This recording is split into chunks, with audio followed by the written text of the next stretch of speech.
Glórias sejam dadas ao Senhor. Amém, igreja?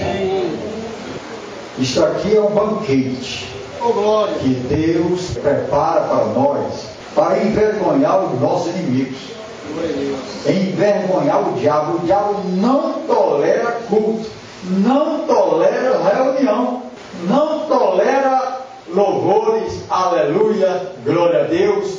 Nós vimos também em 2 hinos falando de beber da água do Senhor, beber da água de Deus.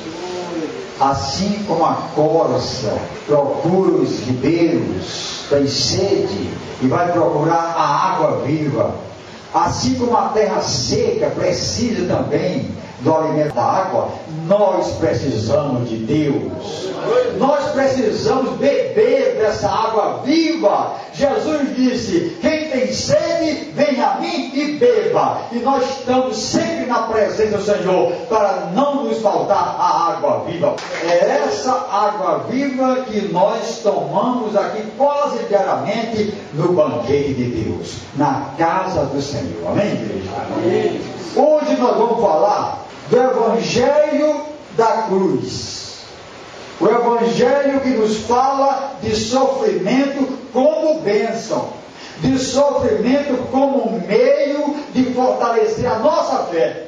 Porque pregam por aí um Evangelho sem cruz, um Evangelho que não tem sofrimento, um Evangelho que é céu de brigadeiro todo o tempo, é todo o tempo o crente vivendo em águas mansas.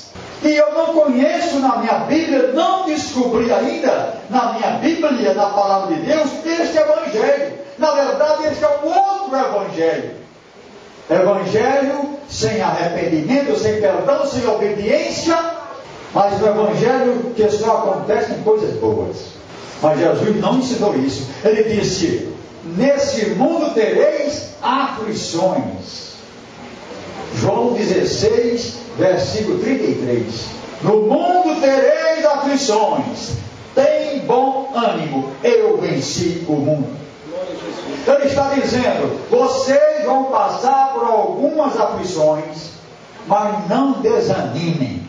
Eu também passei e fui vitorioso, e vocês serão vitoriosos comigo. Quantos de nós aqui, meus amados, não já passamos por algum cálice de amargura? Não passamos por algum tipo de aflição? Mas nós estamos aqui para contar a vitória. Nós estamos aqui para glorificar o nosso Deus. E o apóstolo Paulo diz o seguinte: porque vos foi concedida a graça, ou seja, o privilégio, o favor, o benefício de padecerdes por Cristo e não somente crerdes nele. O Evangelho não é apenas crer no Senhor Jesus, mas é receber a graça de podermos padecer pelo amor dele e por ele. Amém? Porque Paulo conheceu isso muito bem na sua vida. Ele soube o que foi padecer por causa do Evangelho. Ele soube, ele experimentou na sua carne, na sua alma, no seu espírito, que foi padecer, sofrer em fome, em abandono, em açoites, em prisões.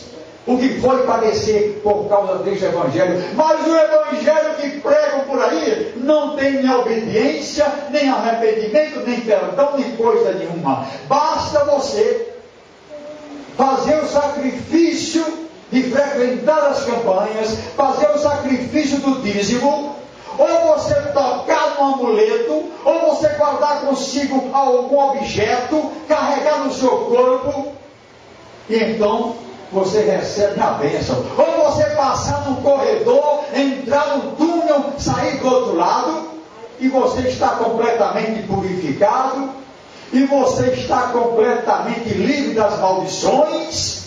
Já inventaram até aí o Evangelho das rosas, o Evangelho do pente, mas eu não encontro isso nem no Evangelho do Senhor Jesus, nem como prática na igreja primitiva.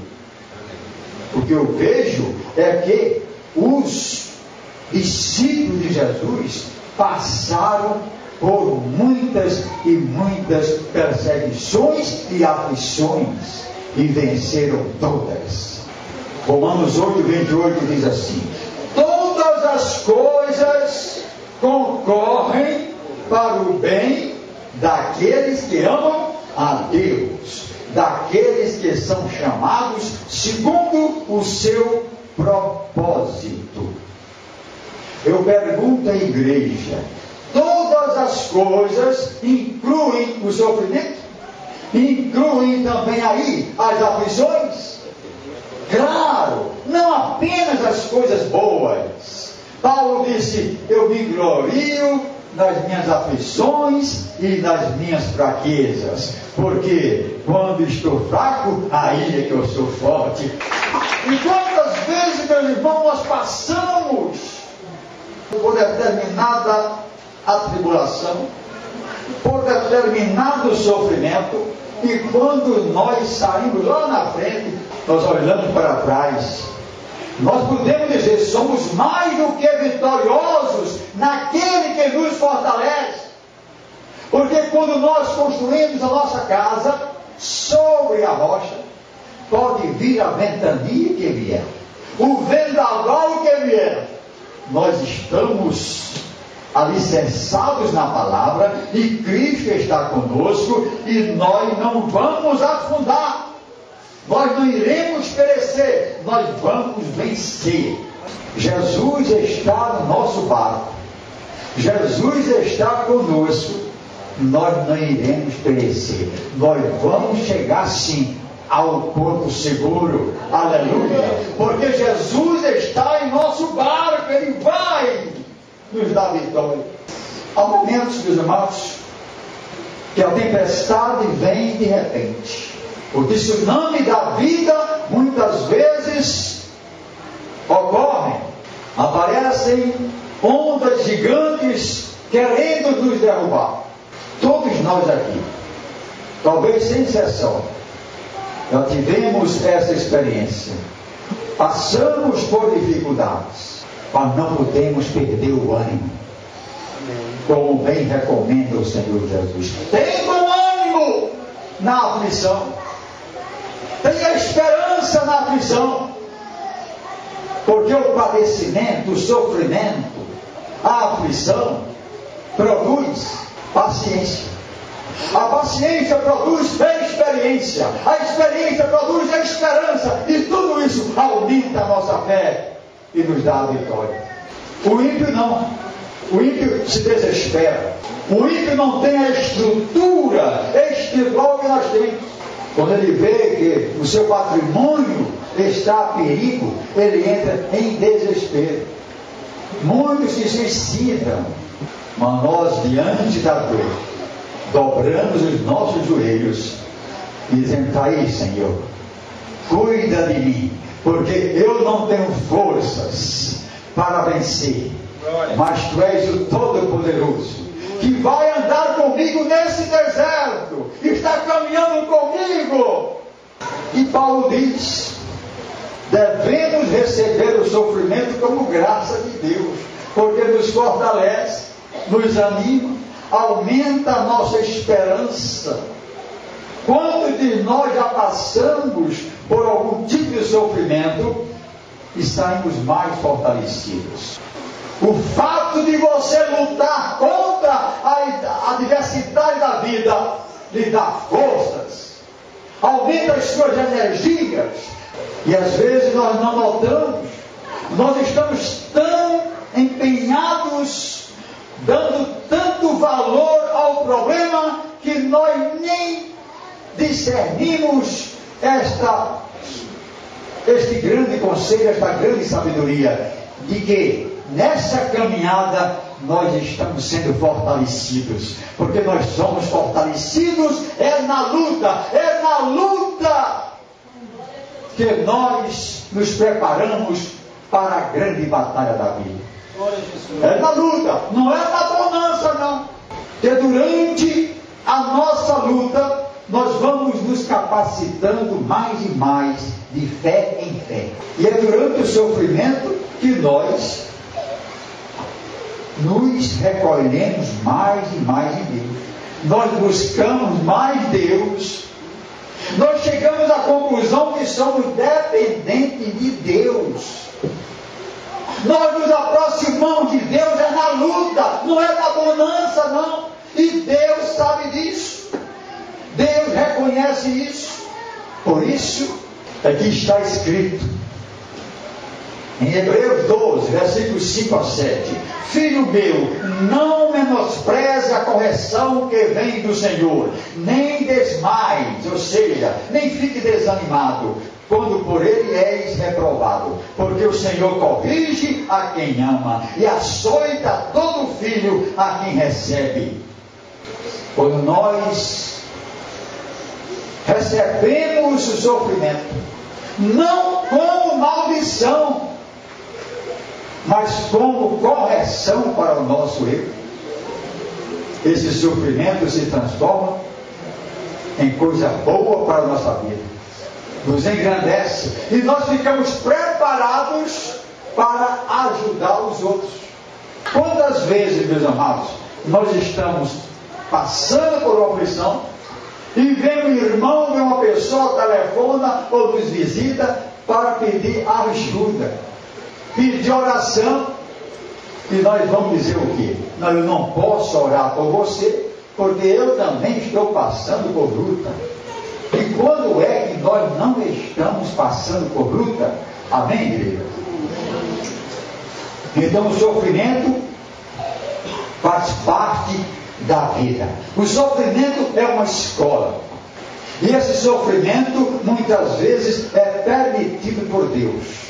Quando Ele vê a nossa fraqueza espiritual, o nosso declínio, o declínio da nossa fé, Ele pode sim promover, Ele pode permitir um sofrimento, não além do que podemos suportar, como diz a Bíblia, não com tanta intensidade que faça com que a gente decline na fé totalmente, que a gente entre em apostasia, que a gente abandone a fé, não. O sofrimento na medida certa, para nós nos chegarmos mais a Ele e aumentar a nossa esperança e a nossa fé. Esse é o sofrimento de Deus.